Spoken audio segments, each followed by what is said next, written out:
세계 각국 정보기관들이 감시하고 있는 한국의 놀라운 능력이 드디어 밝혀졌습니다. 하버드 대학의 정치전략 교수가 3년간의 극비 연구 끝에 충격적인 보고서를 발표했습니다.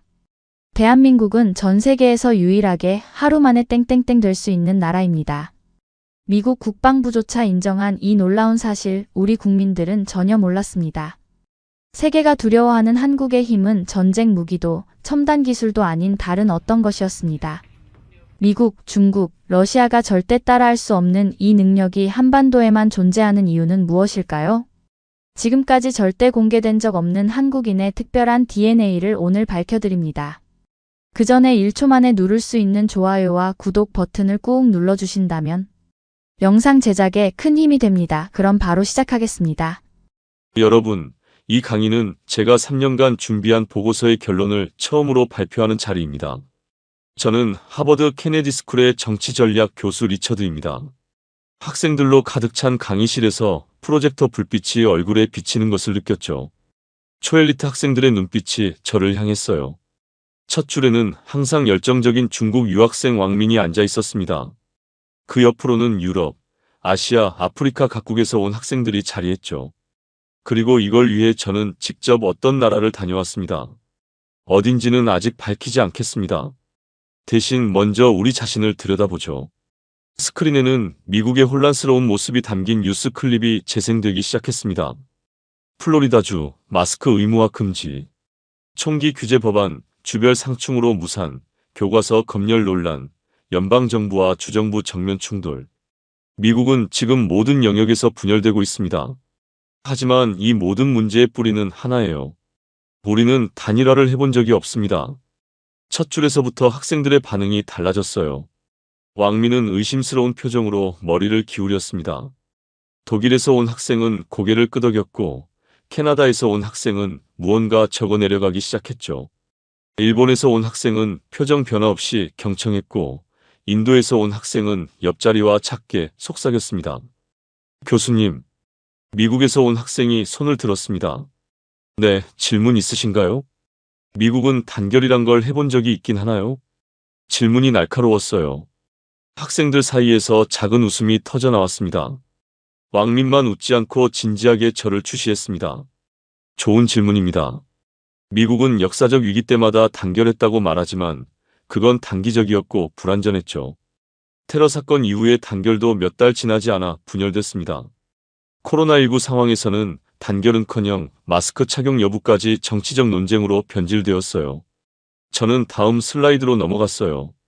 왕민은 계속해서 의심스러운 눈빛으로 저를 쳐다보고 있었습니다. 그의 표정에서 뭔가 말하고 싶어하는 기색이 역력했죠.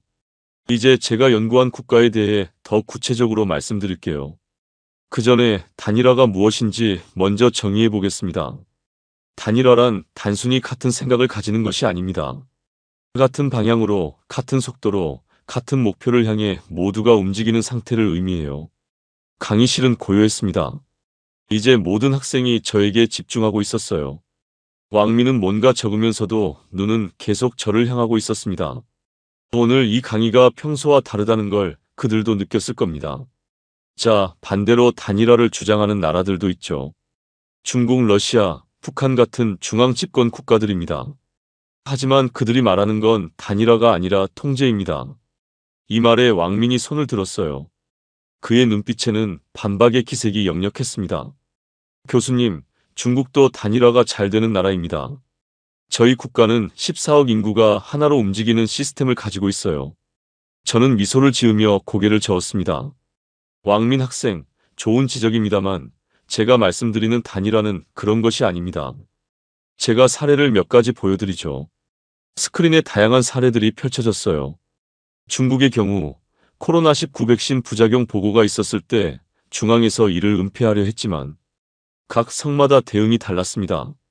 결국 혼선이 빚어졌죠. 왕민은 눈을 좁히며 메모를 하기 시작했어요. 주변의 러시아 학생과 북한에서 온 유학생의 표정도 굳어졌습니다.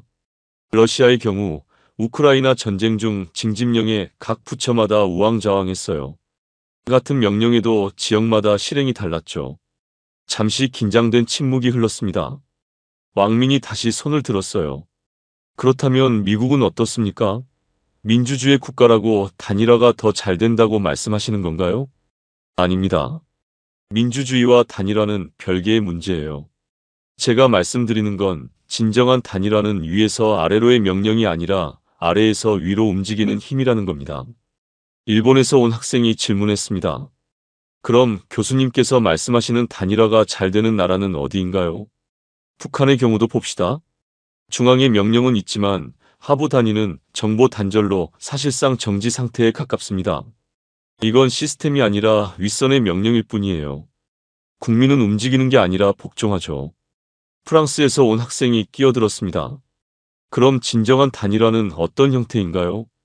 좋은 질문입니다. 진짜 단일화는 아래에서 위로 움직이는 겁니다.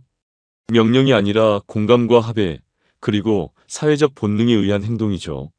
왕민은 팔짱을 끼고 고개를 갸우뚱했어요. 그의 눈빛에는 여전히 의심이 가득했습니다. 그런 나라가 존재할까요? 이상적인 개념 아닙니까? 저는 슬라이드를 넘기며 미소를 지었습니다. 존재합니다.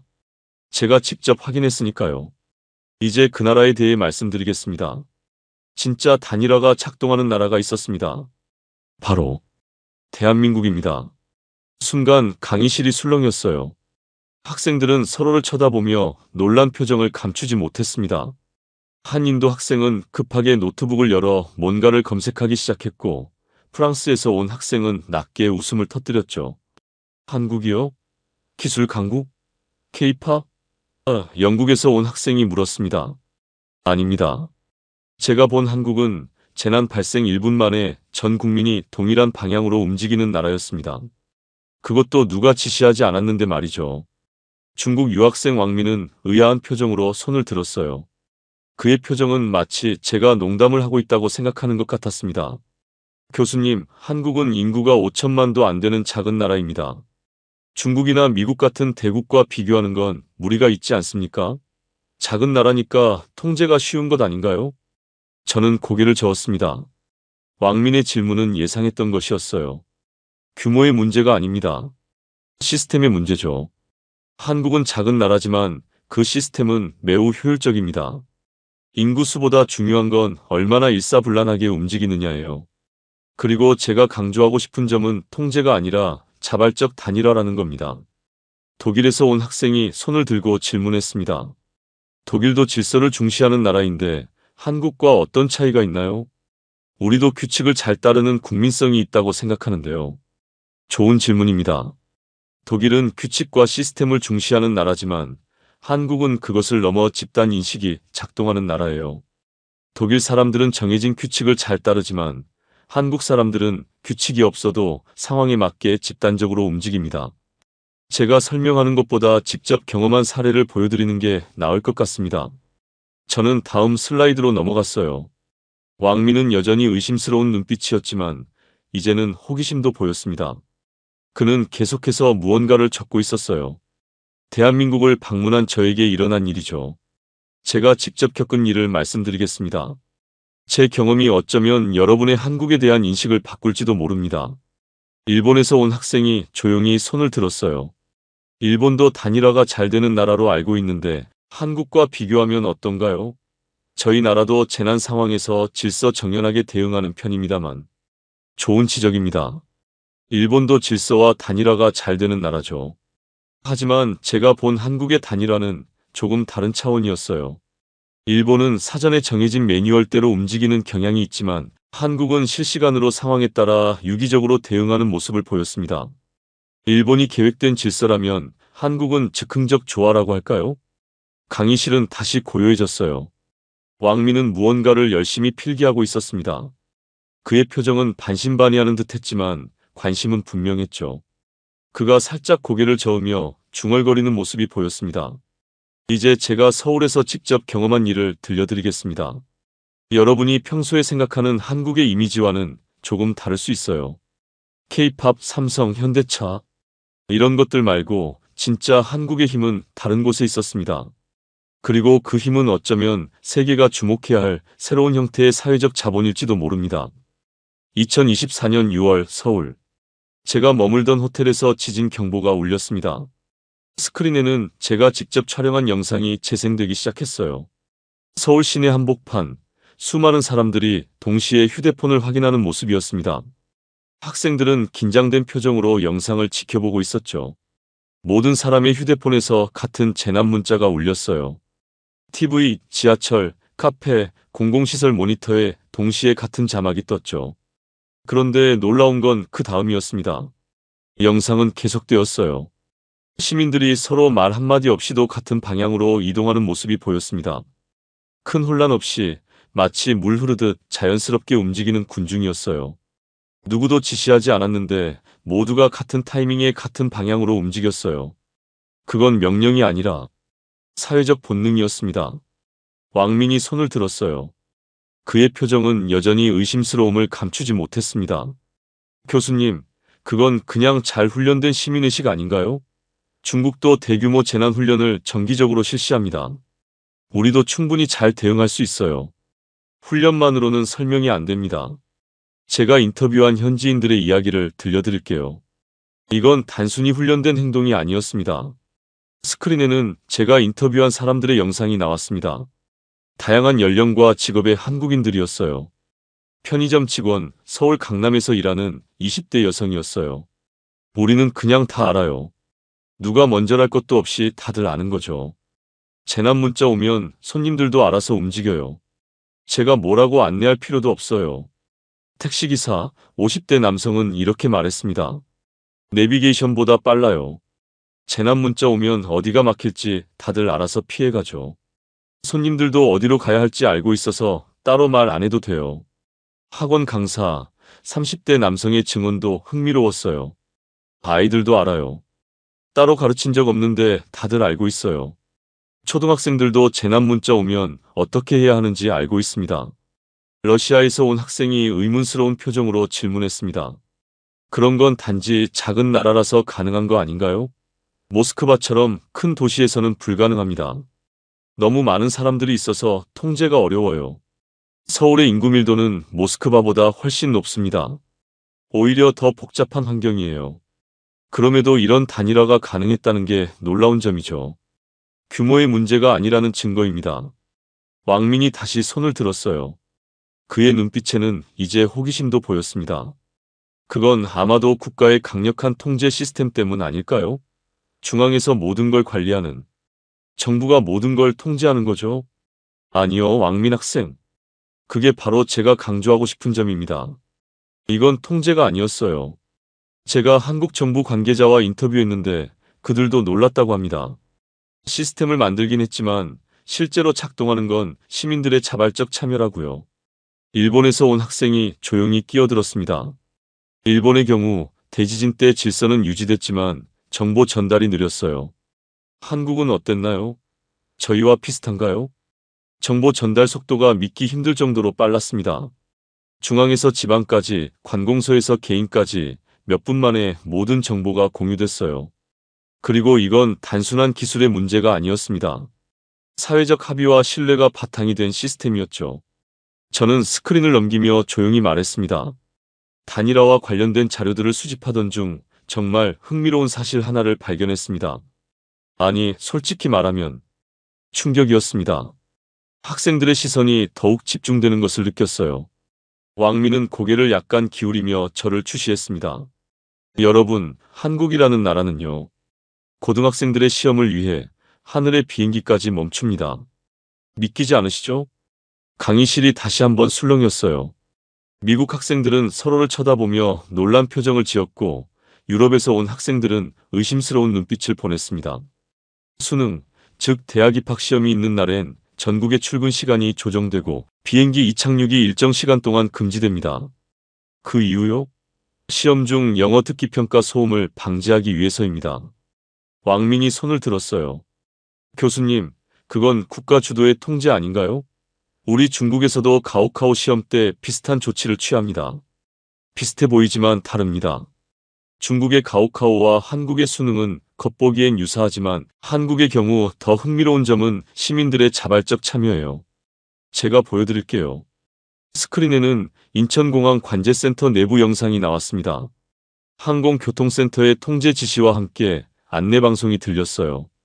오전 8시 40분에서 9시 5분까지 모든 국내선 이착륙 통제 중입니다.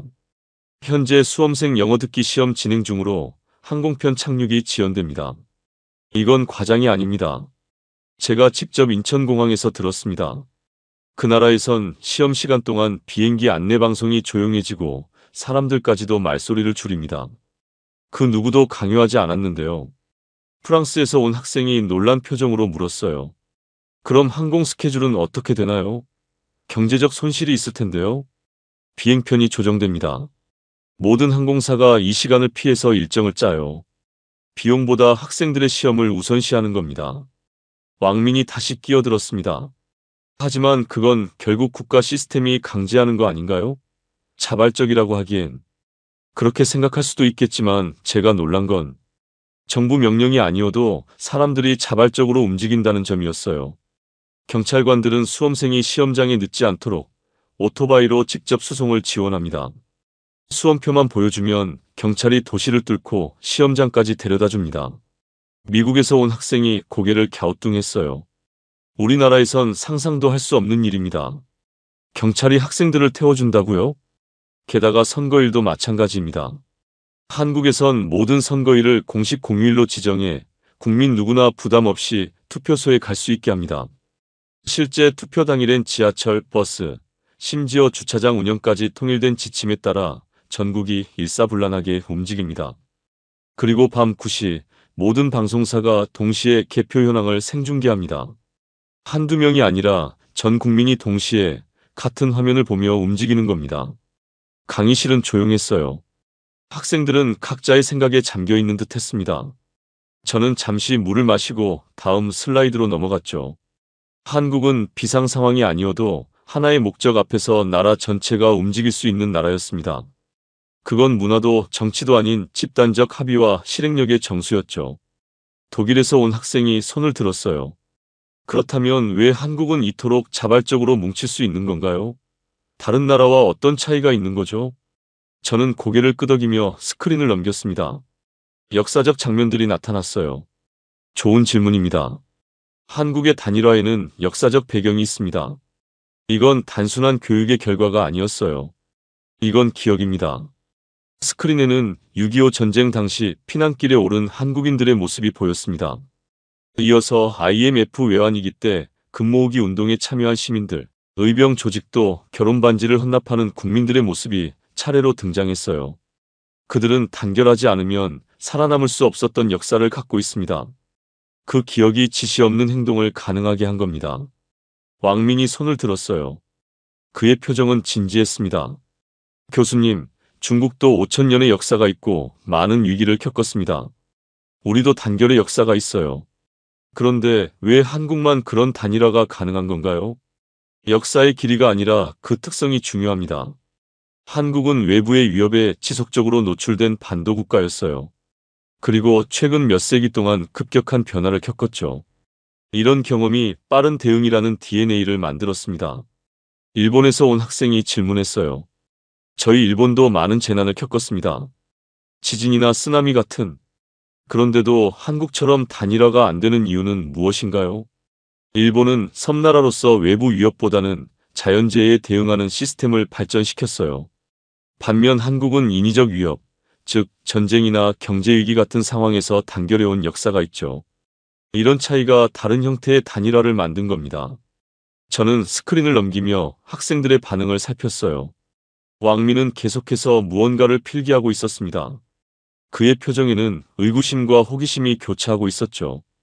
위기의 순간마다 한국인들은 지시 없이도 하나로 뭉쳤습니다. 이건 기억의 유전자, 생존을 위한 집단지성이었어요. 그리고 이 능력은 이제 한국의 가장 강력한 무기가 되었습니다. 캐나다에서 온 학생이 질문했어요. 그 단일화의 힘이 어떻게 무기가 될 수 있나요? 실제 세계 정치에서 그런 것이 중요한가요? 그 질문에 대한 답이 바로 제 연구의 핵심입니다. 저는 다음 슬라이드로 넘어가며 학생들에게 물었습니다. 여러분, 이쯤 되면 이런 생각이 들지 않습니까? 이 나라 너무 잘 움직이지 않나요? 교실은 조용했어요. 몇몇 학생들이 고개를 끄덕였고 일부는 의아한 표정을 지었습니다. 왕민은 팔짱을 끼고 저를 추시했어요. 한국의 단일화는 단지 시민의식이나 문화의 문제가 아닙니다. 세계가 이제 이 집단 실행 능력을 전략 변수로 보기 시작했습니다. 저는 다음 슬라이드를 보여주었어요. 미 국방전략 분석국 DSA 내부 보고서의 일부였습니다. 인용하겠습니다. 한국은 전시 동원 없이도 사회 전체가 자동 정렬되는 세계 유일의 비군사적 사회 동원형 국가다. 이건 미국 국방부 산하 기관의 분석이에요. 왕민이 손을 들었습니다. 교수님, 그건 너무 과장된 분석 아닌가요? 군사적 동원력과 시민들의 자발적 협력은 별개의 문제입니다. 맞습니다. 하지만 중요한 건 전시가 아닌 상황에서도 이런 동원이 가능하다는 점이에요. 나토 내부 세미나에서는 이런 분석까지 나왔습니다. 스크린에 나토 세미나 자료가 나타났어요. 한국의 민간 재난 대응 속도는 다수 유럽 국가의 전시 대응 체계보다 빠르다. 이 분석의 의미를 이해하시겠어요? 군대가 아닌 민간인들의 대응이 전쟁 상황의 군대보다 빠르다는 거죠. 러시아에서 온 학생이 고개를 저었습니다. 그런 게 가능할까요? 저는 믿기 어렵습니다. 제가 몇 가지 사례를 보여드리겠습니다. 스크린에는 다양한 사례들이 등장했어요. 재난 문자가 발송된 지 1분 내에 전국 자막, 지자체, 민간 시스템이 모두 연동됩니다. 선거일이나 수능일에는 민간까지 포함한 국가적 행동 동기화가 이루어지죠. 대기업, 물류사, 언론사 등 민간이 지시 없이 선제 대응하는 경우도 많아요. 저는 비교 설명을 이어갔습니다. 미국은 전시 발생 시 72시간 이상 걸리는 병참과 정보 동기화 과정이 있고 시민은 안내 없이는 움직이지 않습니다. 한국은 1시간이면 움직입니다. 누가 시키지 않아도 전 국민이 같은 행동을 합니다. 독일에서 온 학생이 궁금해했어요. 그럼 군사적으로도 강점이 있는 건가요? 직접적인 군사력보다는 회복 탄력성이라는 측면에서 강점이 있습니다. 어떤 공격이나 재난이 와도 빠르게 회복할 수 있는 능력이죠. 저는 다시 학생들에게 물었습니다. 여러분, 한국은 단지 정돈된 나라일까요? 아닙니다. 세계가 지금 이 나라를 분석하고 경계하고 두려워하기 시작한 이유는 그들의 단일화가 하나의 전술 무기가 되었기 때문입니다. 왕민이 고개를 갸우뚱했어요. 전술 무기라니요? 그건 좀 과장된 표현 아닌가요? 과장이 아닙니다, 왕민 학생. 무기라는 표현이 군사적으로 들릴 수 있지만 저는 더 넓은 의미로 사용했어요. 한국은 석유가 없습니다. 희귀광물도 없습니다. 하지만 전 세계 그 어떤 나라보다 무서운 자원이 있습니다. 저는 마지막 슬라이드로 넘어갔어요. 학생들은 숨을 죽인 채 스크린을 주시했습니다. 그건 바로 하루 만에 하나가 될 수 있는 힘입니다. 강의실에는 깊은 침묵이 흘렀어요. 학생들의 표정은 각자 다양했습니다. 일본에서 온 학생은 고개를 끄덕였고 독일에서 온 학생은 턱을 괴며 생각에 잠겼죠. 왕민은 여전히 반신반의하는 표정이었어요. 여러분, 실용적인 조언 하나 드릴까요? 해외여행 시 공항에서 팁이 있습니다. 학생들이 갑자기 관심을 보였어요. 왕민도 고개를 들었습니다. 한국인 무리 뒤에 서면 짐도 먼저, 입국도 먼저, 공항 탈출도 먼저입니다. 교실에 웃음이 터져 나왔어요. 가벼운 농담처럼 들렸지만 학생들은 그 말의 의미를 이해한 듯 했습니다. 강의실 뒤쪽에서 외신 기자로 보이는 사람이 손을 들었어요. 교수님, 그 힘, 미국에서도 가능할까요? 저는 잠시 생각에 잠겼다가 대답했습니다. 가능하겠습니까? 분열에 익숙해진 이 나라가 단결하는 법을 잊은 지 너무 오래됐는데요. 강의가 끝나고 학생들이 하나둘 나가기 시작했어요. 왕민이 제게 다가왔습니다. 교수님, 질문이 있습니다. 정말 그런 단일화가 좋은 것인가요? 개인의 자유는 어떻게 되는 건가요? 저는 미소를 지었습니다. 좋은 질문입니다. 모든 시스템에는 장단점이 있어요. 한국의 단일화는 위기 상황에서 큰 강점이지만 모든 상황에 적합한 건 아닙니다. 개인의 자유와 집단의 단결 사이의 균형이 중요하죠. 그럼 미국이나 중국은 한국의 이런 점을 배울 수 없을까요? 배울 수는 있겠지만 그대로 복제하긴 어려울 겁니다. 이건 수백 년의 역사와 문화가 만든 결과니까요. 하지만 우리가 한국의 사례에서 배울 점은 분명히 있습니다. 왕민은 잠시 생각하더니 고개를 끄덕였어요. 이해했습니다. 저도 한국에 한번 가봐야겠네요. 직접 보고 싶어졌습니다. 저는 가방을 챙기며 말했습니다. 가보세요. 그리고 재난 문자가 오면 한국인들이 어떻게 움직이는지 지켜보세요. 그게 바로 제가 말한 하루 만에 하나가 되는 힘입니다. 세계가 두려워하기 시작한 그 힘 말이죠. 왕민은 고개를 끄덕이며 강의실을 나갔습니다. 저는 창밖을 바라보았어요. 하버드 캠퍼스는 여전히 평화로웠지만 세계는 빠르게 변하고 있었습니다. 그리고 한국이라는 작은 나라가 보여준 단일화의 힘은 어쩌면 미래의 새로운 경쟁력이 될지도 모른다는 생각이 들었어요. 대한민국은 전 세계에서 유일하게 하루 만에 하나가 될 수 있는 나라입니다. 지금까지 세계가 주목하는 우리의 특별한 능력에 대해 살펴봤습니다. 남들은 몰랐지만 우리는 늘 알고 있었던 이 힘, 바로 우리 민족의 DNA에 새겨진 하나됨의 정신입니다. 험난한 역사 속에서 우리는 서로를 의지하며 위기를 극복해왔습니다. 그 과정에서 자연스럽게 몸에 밴 단결력이 오늘날 세계가 경이롭게 바라보는 우리의 강점이 되었습니다. 여러분 각자의 인생에서도 이런 순간이 있으셨을 겁니다. 국가적 위기 때 서로 손을 맞잡고 앞으로 나아갔던 그 기억, 누가 시키지 않아도 하나가 되었던 그 순간들. 그것이 바로 우리의 진정한 힘입니다. 오늘 잠시나마 우리가 얼마나 특별한 민족인지 다시 한번 생각해보는 시간이 되셨길 바랍니다.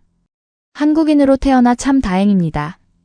오늘도 긴 시간 함께 해주셔서 진심으로 감사드립니다.